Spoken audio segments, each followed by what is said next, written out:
I'll just start. Is this a good time? Yes, great.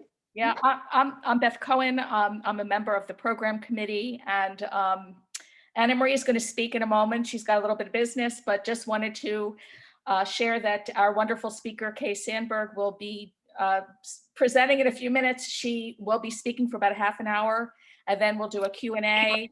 So please hold your questions till then, put them in the chat box or raise your hand. And if everybody could mute themselves. I think everybody knows the drill. Everybody looks muted. So over to you, Anna Marie. Thanks, Beth. Well, welcome everyone. Thank you so much for attending our program today. As you may know, if you follow WIL, we got the year started with a fantastic woman named Carmen Guerrera. And she's a human rights activist and for the Latin community. And that was our first program, and that's recorded. So if you haven't had a chance to look at that, she's just a fantastic person, and she's done so much for the Hispanic community. So please look at that recording. So I have something else to share with you, and that's WIL's fundraiser is December 1st. So let me just bring that up. Oops. There we go. December 1st at the Pyramid Club, WIL is going to have a fundraiser, and I'm promoting that now because I want you all to be aware and mark it down on your calendar. It's going to be a terrific event, and if you know anything about WIL, you know how serious we are about education, and this is really an opportunity for us to highlight women's efforts in a sustainable life for their families. So in the process, you'll learn a little bit more about our microfinance program and grants.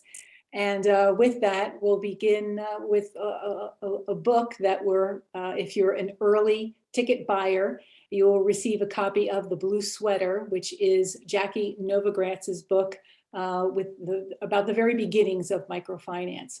So please join us for the fundraiser. You'll hear more about that later.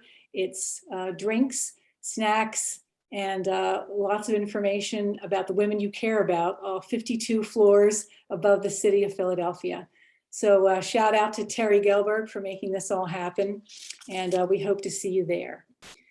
So we're very excited today. I'm going to turn it over to back to Beth, who will introduce our speaker.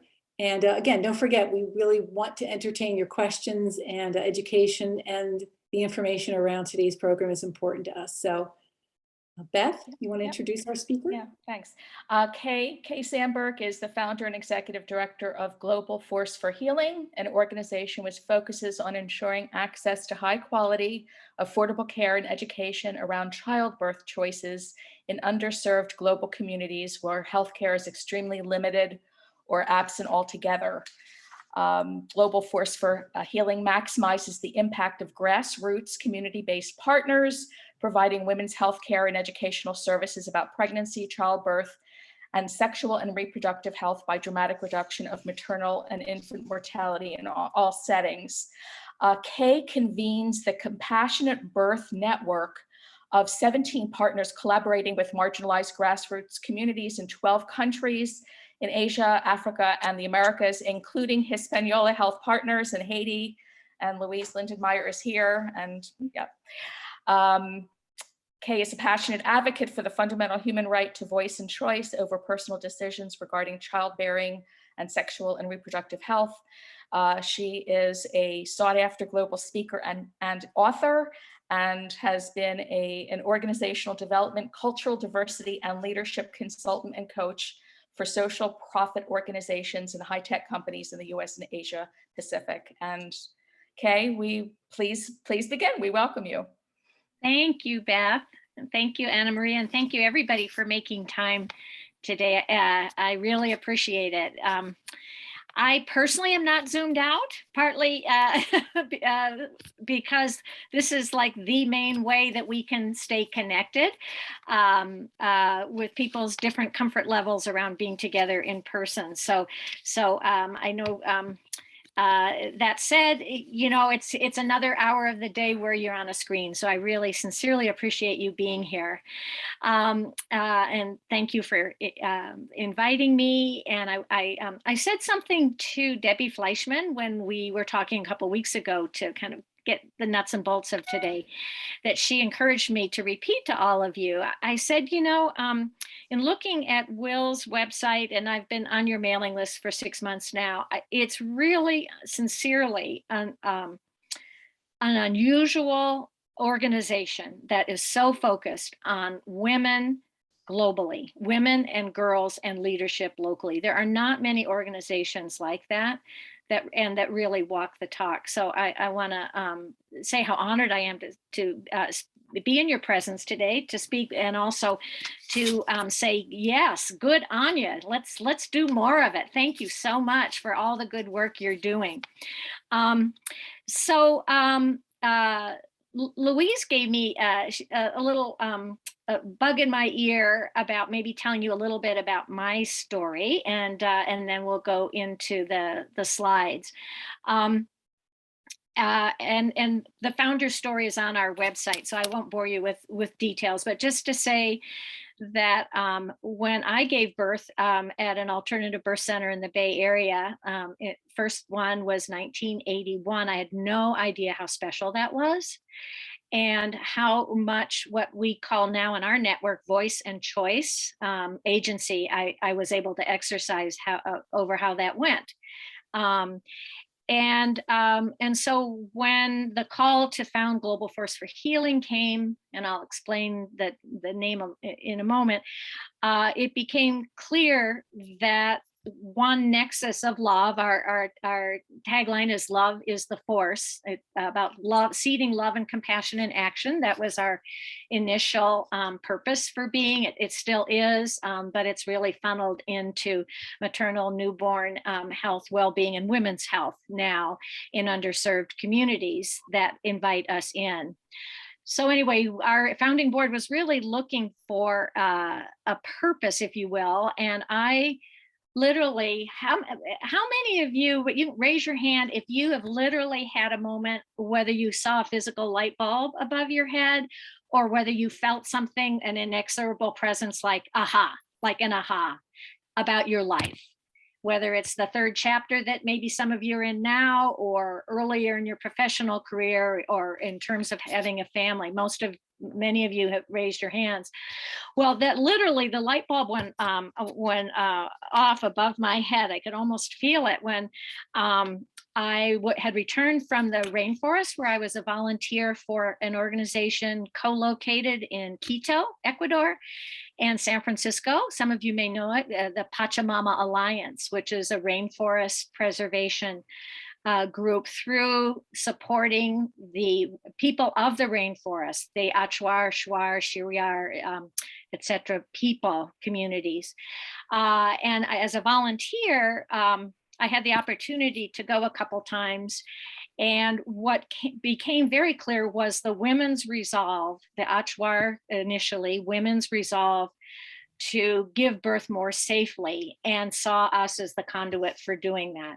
So after helping to found sort of the back end, the organizational development piece, if you will, and the funding piece for that program at the time was called Jungle Mamas. Now it's called in Achuar, Ikiyama Nukuri, women as keepers or guardians of the rainforest, and they are fierce guardians of the rainforest for all of us, the lungs of the planet.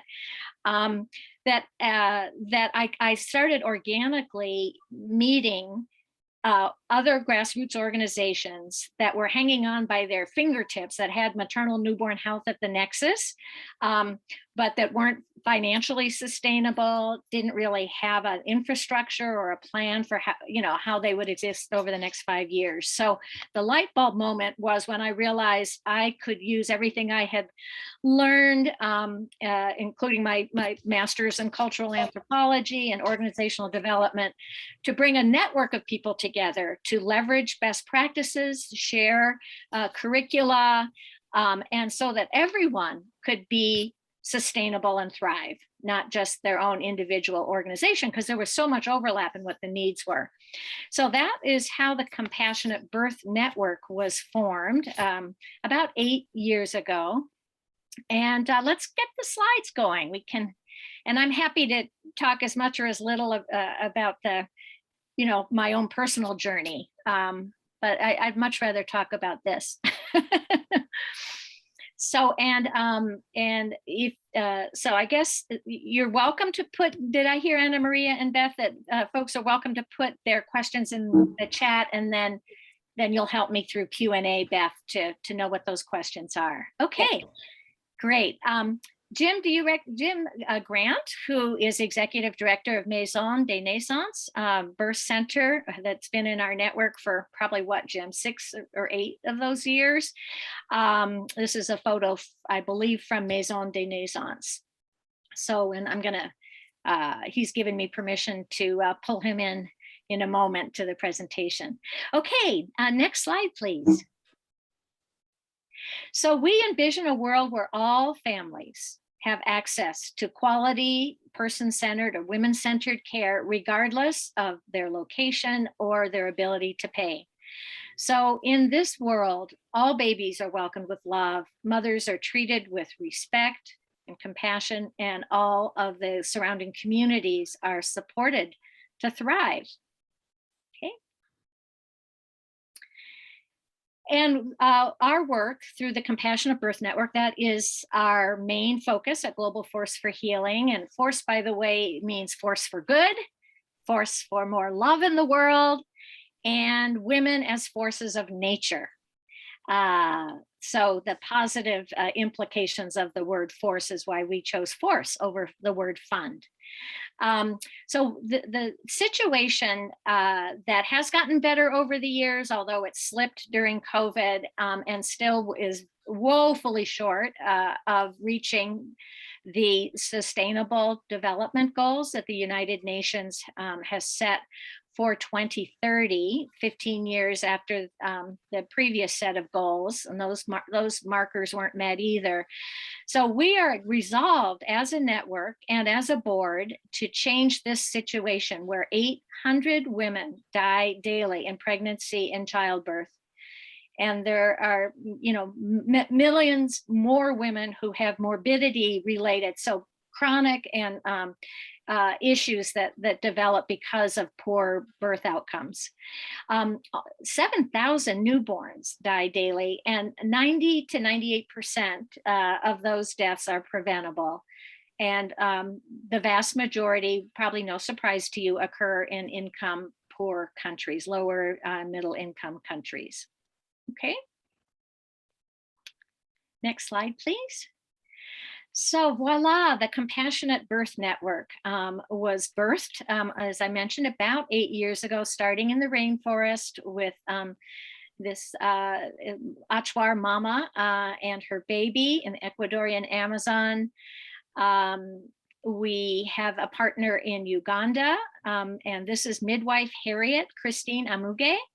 And we actually, an example of Global Force for Healing's capacity building that I'll talk a little bit more about and ask Louise to as well, is that Harriet is the lead midwife in a small midwifery center. And the two things to know about Harriet is she absolutely wants to absorb all the education she can get. And so we have a board member who is actually a midwife herself, who is underwriting the cost of her advanced midwifery training. When we did COVID-related grants, that I'll talk a little bit more about that also in a moment, Harriet, we got a solar suitcase donated because all too often births happen in the middle of the night and people's headlamps don't quite do it sometimes. And she said, with all due respect, we need something that has a bigger reach than a solar suitcase. How about helping us, supporting us to put solar on our rooftop of the birth center? And so we were able to work with that particular individual donor to to install solar by a local Ugandan man and his solar company. So, so that's an example to me of women's leadership. That she found her voice and told us what they really need, and lo and behold, it was possible. So another partner from the very beginning is One Heart Worldwide. Originally worked in maternal newborn health and building birth centers in Tibet, and now are exclusively in Nepal. Okay, next slide, please. Wanted to just show you the geographical range, Mexico, Guatemala, and Haiti, and Ecuador in Central and South America, Sierra Leone, Cameroon, and Uganda in Africa, and India, Nepal, Bangladesh, Philippines, and Indonesia in South and Southeast Asia. And basically, this is an organic expansion that happened through one partner introducing another, or a site visit by myself or a member of the board where there seemed to be a good fit. And so our growth model is to support the capacity building of every partner, and to go slow rather and deep rather than broad and wide. Okay, next slide, please. So let's focus in on our mission, which is to end all preventable maternal and newborn deaths by supporting community-led, culturally respectful care and education in the partner communities that have welcomed us in. And I want to really emphasize that we have no supervisory power, so to speak, over every birth center, every sexual reproductive health program in our network is totally autonomous. Our job really is to be the wind beneath their wings, to help them become sustainable or stay that way if they already are, and thrive. That said, we're very, very passionate also about improving the quality of care as it's defined by local midwives, birth professionals. So currently we have 17 partners that together have 22 birth centers. And the plus there is One Heart Worldwide, that's actually been around for almost 25 years. We really honor the individual growth models of each of our partners.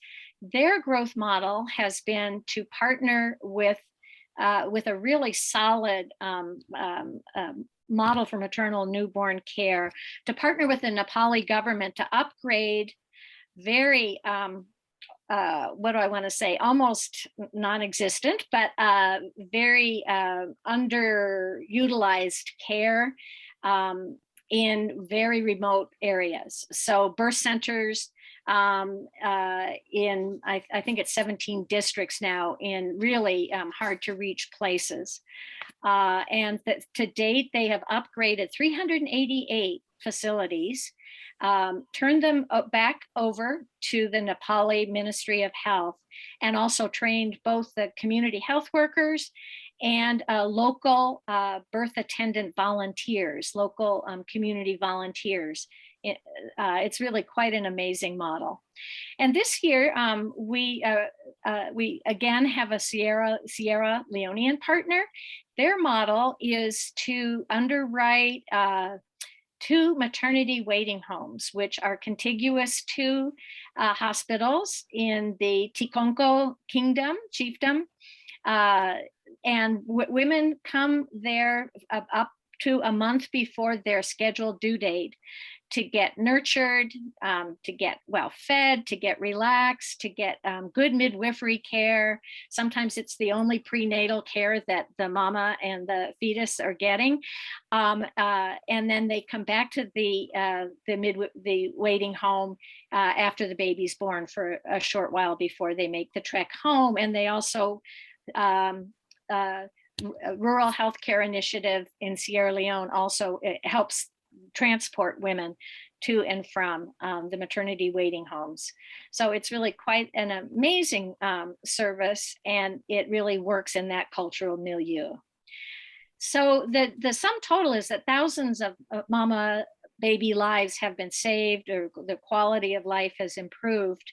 And again, our job as capacity builder is to offer what sometimes is called technical assistance, everything from supporting a particular partner, their request to reconstitute their board, introducing a new funding source.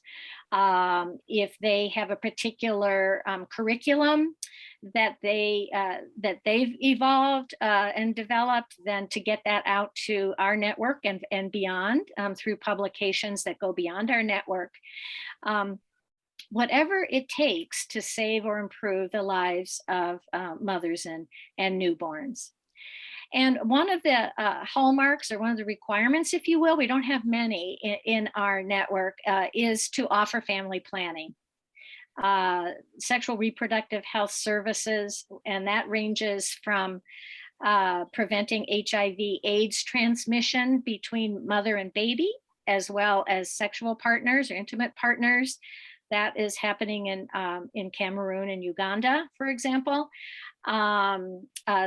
Sexual reproductive health counseling, and actually doing the family planning consults and services on site. That there's no forcing. There's no belief that no woman should have more than X number of children. But for example, when we first went to the rainforest, what women and men told us when they were out of earshot of the male leadership of the tribe was that they wanted family planning more than anything, because the average number of births per woman was 6.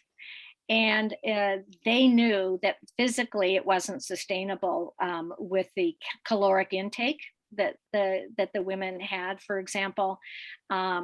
So family planning is a huge priority. That as you may know this already, but I was kind of shocked to learn that there is a huge gap between the number of people in the world that want family planning and those that have access to it. Grassroots community well-being enhanced, that takes a variety of forms. For example, during COVID, which kind of skewed a lot of things for everyone around the world, food has been a huge shortage, a huge need. So some of the COVID-related emergency grants that we were able to give after raising money specifically for that has gone to basic foodstuffs in probably at least 4 of our partner, maybe 5 of our partner communities. I mentioned the solar example is another one, helping access clean, reliable sources of water, and understanding the value, the importance of that has been a request that we've been able to be a part of. So any way that community well-being is enhanced, besides the obvious one of compassionate, gentle birth, that brings, I believe, more love into the world, period, not just between mother and baby or that family unit.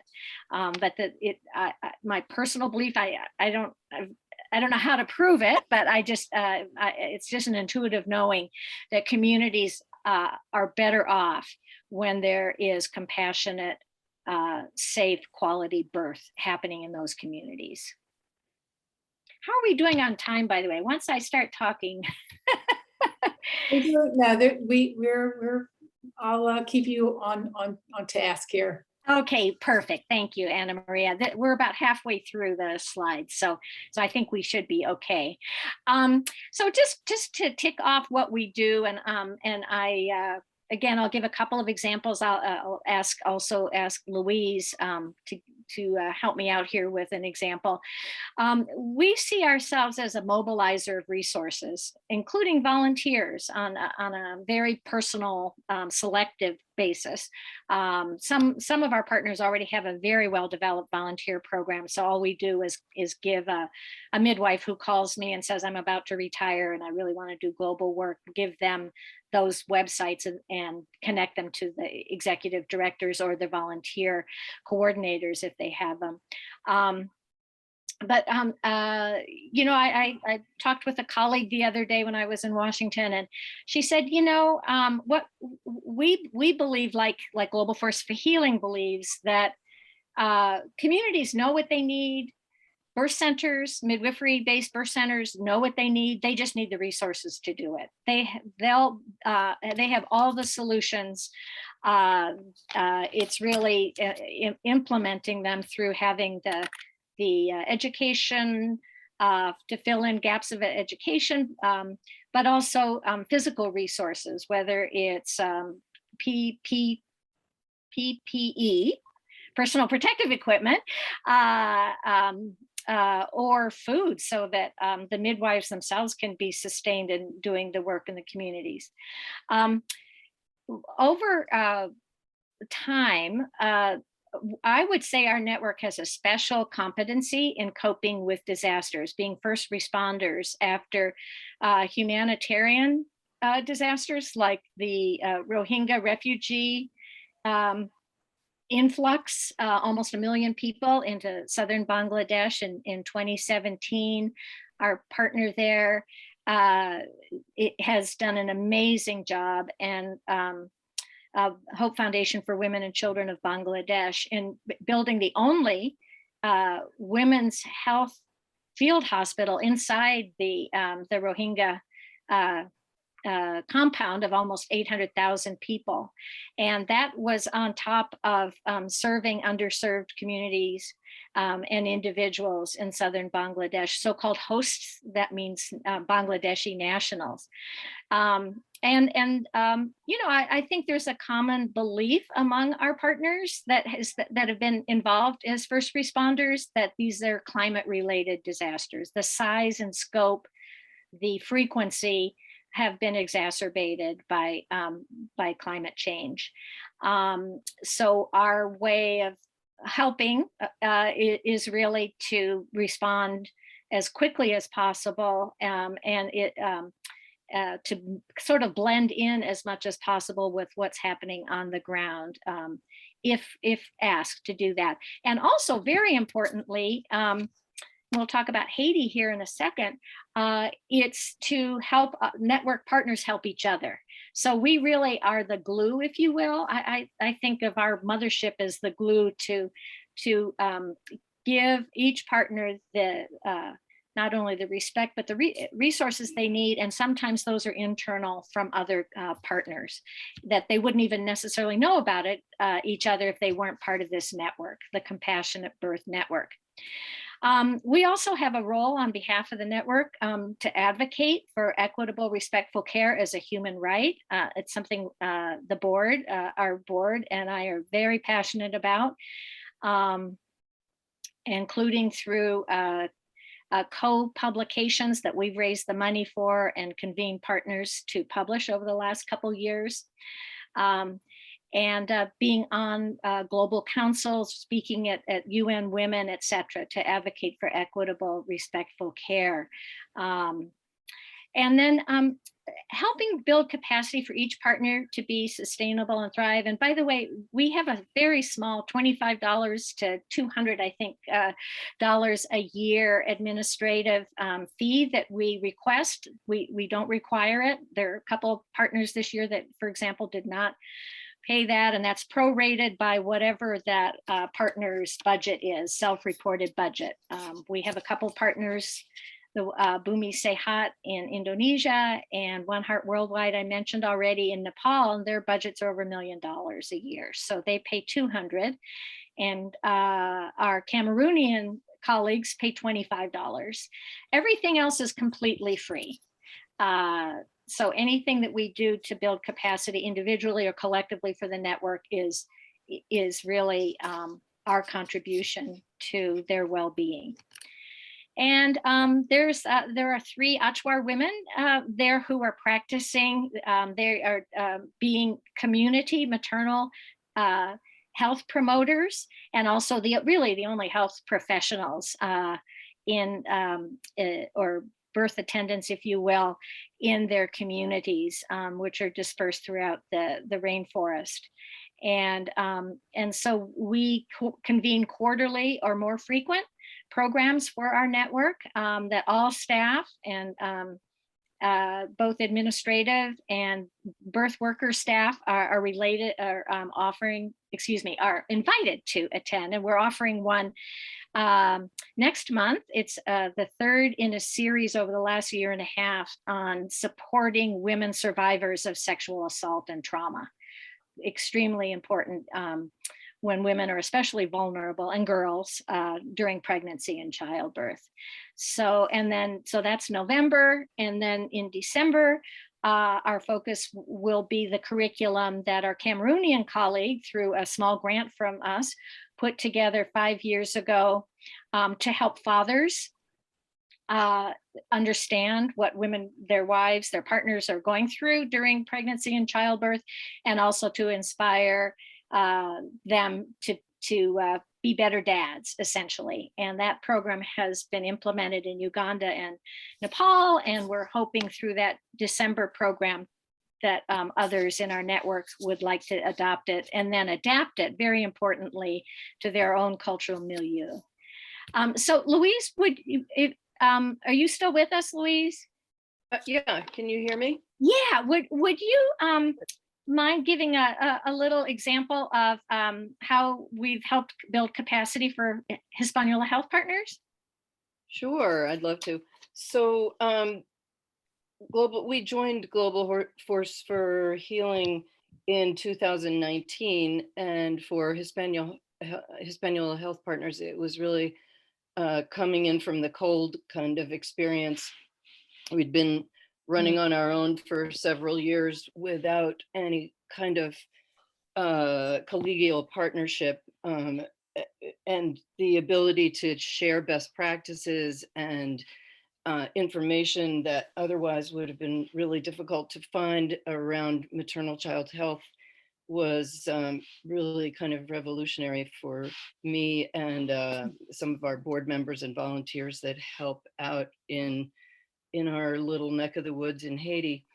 And the first grant that we got from Global Force for Healing was to help in the pandemic, to help protect mothers, pregnant moms with PPE and with extra nutrition, with learning about hygiene practices through community health workers, visits, home visits, and more. And then that led to a little kickstart grant for our maternal program, which is the traditional birth attendants. In our area in Haiti, about 90% of the births are at home. That will change because we've just finished the basic construction of our birth center behind our clinic. And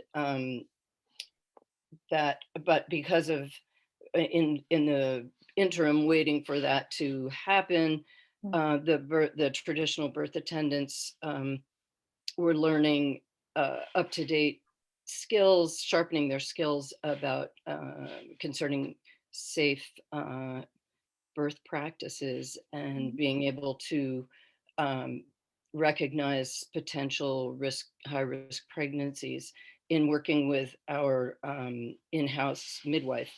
And this little grant that we got from Global Force for Healing was able to instigate more donations from our private sector to make the whole thing come together. So, and that helps kind of put the air under the wings of our staff in Haiti to feel like they can conceive of projects and really be able to soar with the energy that they put into it when they become realized.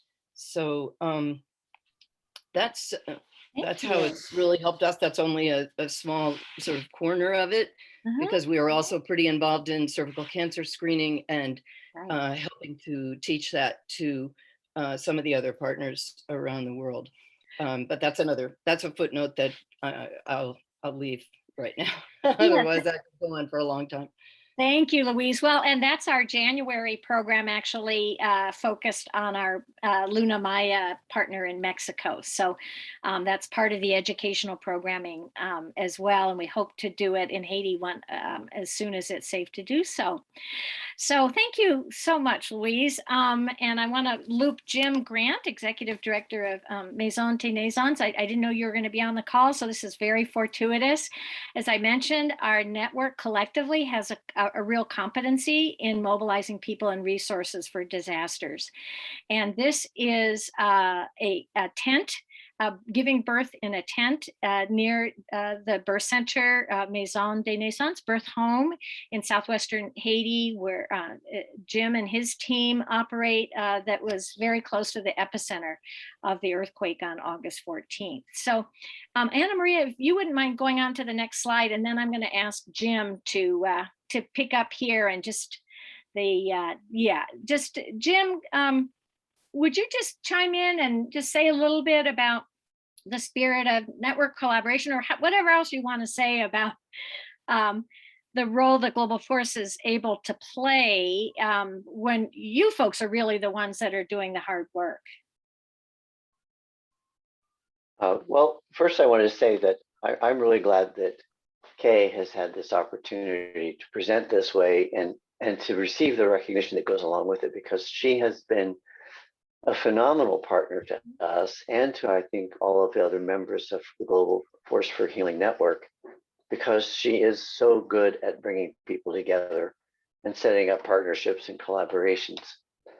And one of the ways that we benefited from that after the earthquake is that a number of our partners not only made direct contributions, cash contributions to support us, including Hispaniola Health Partners, but Midwives for Haiti, which is a big operation in north central Haiti where they train midwives, sent 6 of their newer graduates from their program to Maison des Naisons a week after the earthquake to provide some relief to our staff, who they needed to deal with, their personal situations resulting from the earthquake. I mean, homes damaged or destroyed. Fortunately, none of our staff members or their family were severely injured or killed in the earthquake, but still they had a lot to deal with, including just the trauma of living through such an event. Mm-hmm.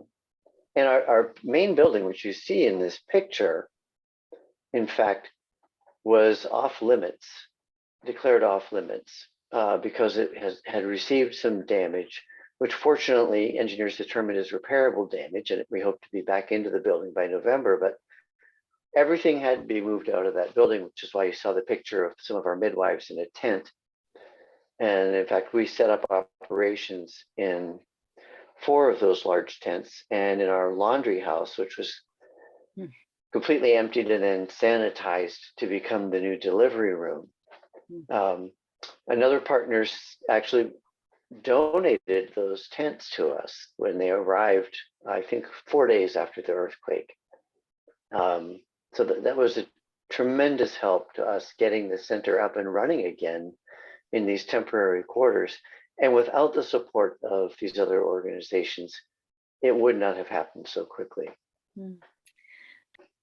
Thank you, Jim. Thank you so much. And we could talk a lot more about this, and it deserves more time and effort to acknowledge the effort that was involved. But I think we're going to move along just to say that Jim and I've started to have a conversation, and I predict that 2022, this will be a really important theme for our network, is how to do disaster preparedness planning and sharing best practices, because it's not a matter of if, but when, and who knows where and what scale. So that's an emerging, really important theme, partly from our learning from COVID, the pandemic response. This was the first time we ever put an emergency fund together, and our board is talking at our end of the year meeting about whether this should be a permanent part of our program, to raise funds that are earmarked specifically for humanitarian and climate-related disaster relief. So in total, we granted 15 grants totaling $30,000. On the left is Maya Midwifery International in the Western Guatemalan highlands, indigenous midwives, and what they needed most was PPE for themselves and food for their population. So those are all bundles of food that with the grant they purchased in bulk and then repackaged and took them out, saved enough in their birth center so that the midwives themselves could eat something. But it was really an incredible model of deploying food to the people that needed it most very rapidly. And on the right, that is from Chiapas. That's there are two Luna Maya midwives there. They decided to use their grant, and it's all at the discretion of the individual partner. So they decided, they wrote a one-pager, and then at the end they wrote a one-pager of how they use the funding. That we tried to keep that, the administrative part, as simple as possible. And they decided to use the funding actually to close the gap between what local people could afford to pay, because so many people lost their source of income during COVID, and the small amount that the birth centers were requesting for payment. So that made it possible for more people to get care, number one. And number two, they needed money for cleaning supplies, extra cleaning, and for PPE. So those are the two ways they use the funding. All right.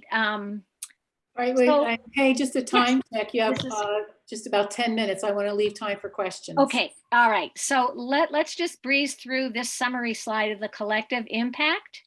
Virtually no maternal deaths and dramatic reduction of the number of newborns first 28 days of life. Thousands of birth workers have been trained. The type of skill and the degree of skill is really determined by the local communities, what they need. I gave you examples of community well-being enhanced and the expansion of the number and very importantly, the quality of locally run birth centers. And we've got 3 more, including Louise's, coming online next year.